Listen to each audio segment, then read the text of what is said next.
Ilka Lindstad is the one who dated he was the one that looked at the rock and the inscriptions, and he looked at the 100-year period between 640 and 740, and he noticed that all these inscriptions, which are written in Arabic, they do have formula, but it's nothing to do with Islam.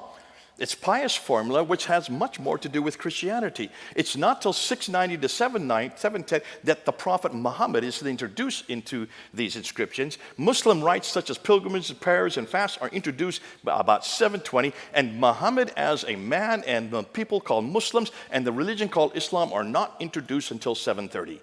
That's over 100 years after Muhammad, if Muhammad even existed.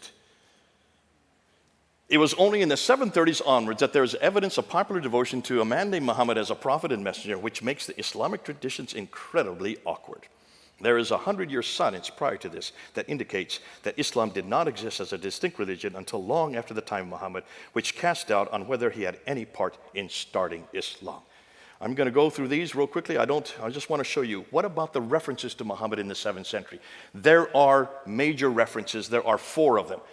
Only the 4 references. Take a look at every one of these references to Muhammad in outside sources. Take a look. He is known as the Tayyaye de Muhammad. Muhammad the Tayyaye. Who are the Tayyaye? They were Lockmans. They lived in Iraq. So obviously the praised one is from Iraq. Look where Iraq is on a map.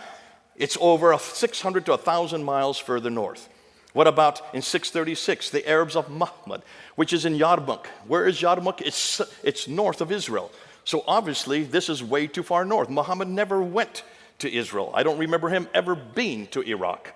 660, Sabaeus talks about the Ishmaelite called Mahmed, who was aligned with 12,000 Israelites. First of all, that's not historical. There were no 12,000 Israelites who were going to war against the Byzantines.